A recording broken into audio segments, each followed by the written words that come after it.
my friends. Welcome to this episode of The Formula. I'm your host, Trevor Carlson. On The Formula, I share with you my experiences, experiments, and conversations around designing a fulfilling life in whatever form that means for you. I'm hoping that you can listen to these episodes and maybe find a few little takeaways that you can add to your own formula for designing your life on your terms.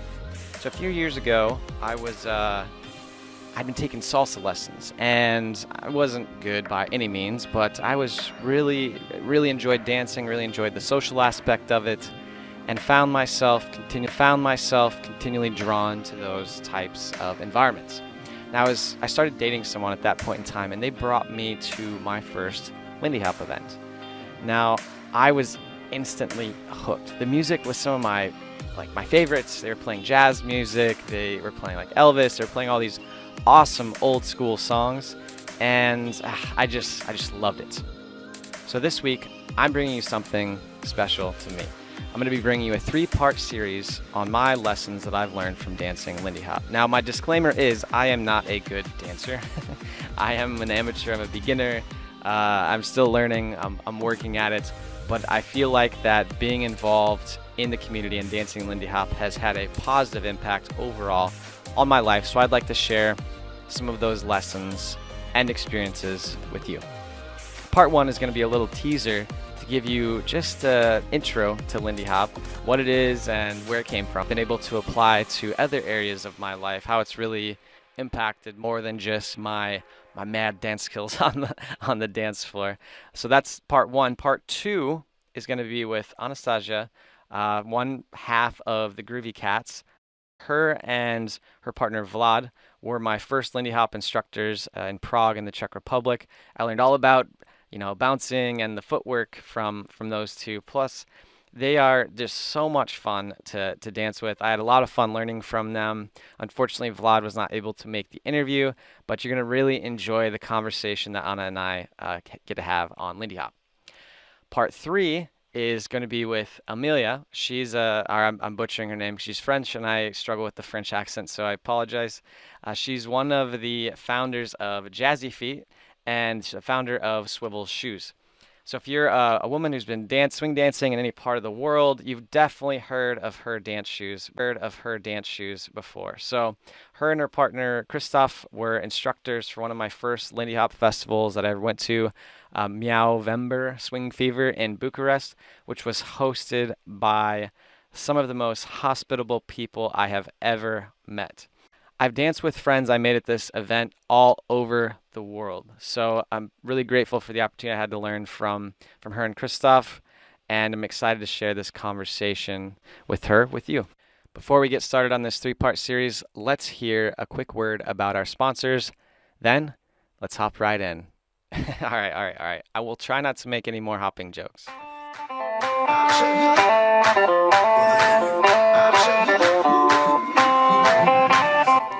The first sponsor for this episode is Lady Boss. Lady Boss is a women's fitness and health company that really tries to provide as many resources as possible to help women live the healthiest lives possible. So if you want to check out some of their free resources, you can head on over to theformulapodcast.com's sponsored products page and click the link there to head to their website and see what types of different free guides and workout plans, stuff like that they have available for you. Now, our second sponsor for this episode is Liquid Web. If you've listened to any of our episodes about launching your own e-commerce company or an online business, they have these pre-made solutions for you that you can just go on over and sign up for. Now, if you check the show notes, they provided Formula Podcast listeners with a little bit of a coupon code, so you can just check out the show notes. I believe it's Formula 33. You get 33% off all Liquid Web products. So big shout out to them for hooking us up. Now, let's get on with the show.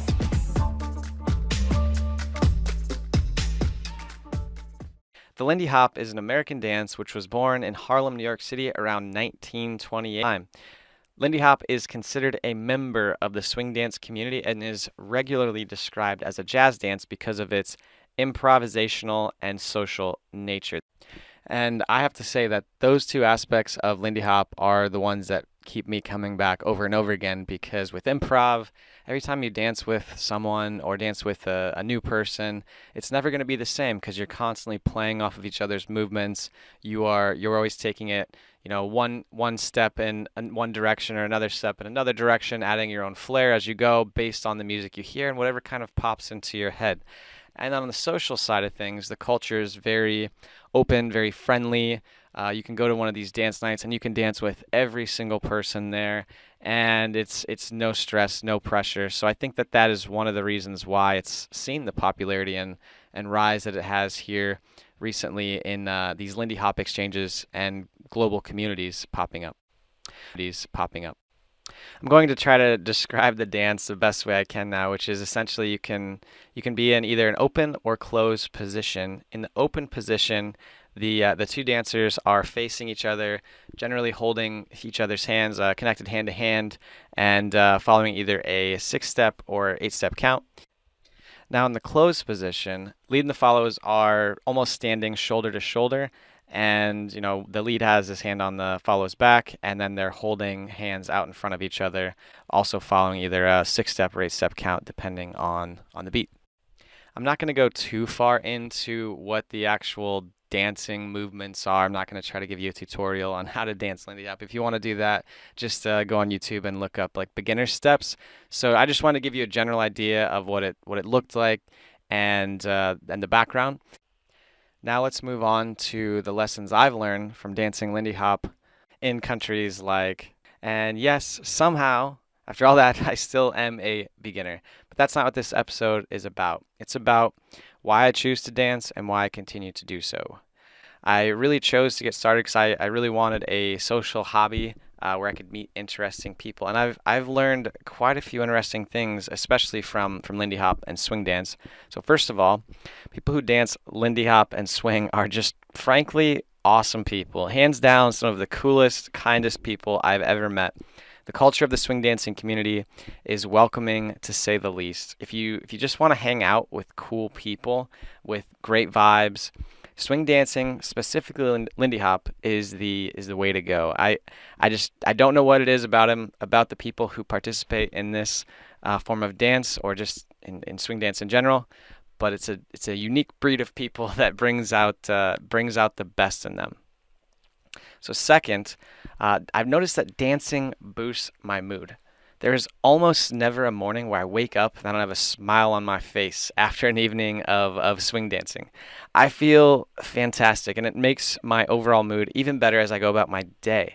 I mean, it carries over into other areas. It carries into work. It carries into how I interact with other people. So why wouldn't you want to feel like that? And who could ask for any other better reward from a hobby? So third is, I've learned that you have to really get used to sucking.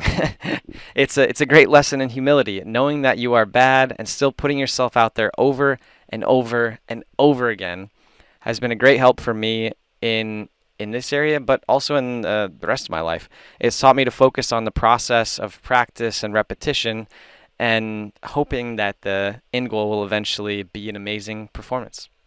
For now, though, I'm happy to still struggle and to be humbled every time I step on the dance floor, and try to improve every time I hit up an event or a festival.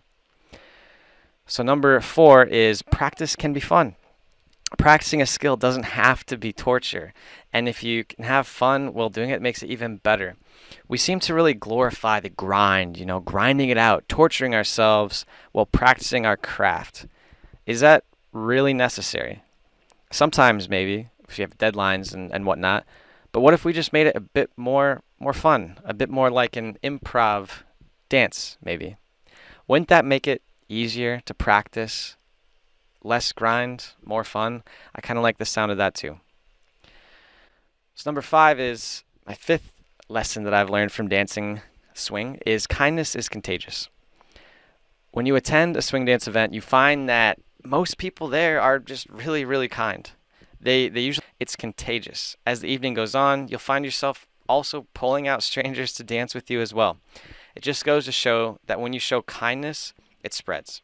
And you can have an impact on other people that you'll never likely see.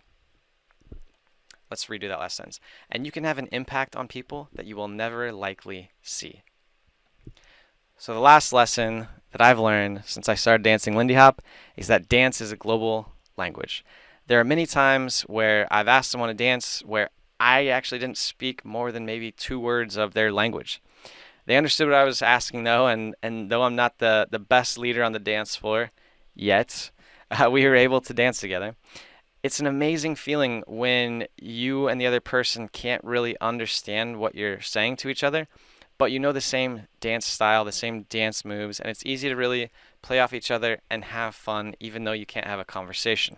You don't have to understand the words coming out of someone's mouth in order to appreciate them as a human being and have fun spending time with them.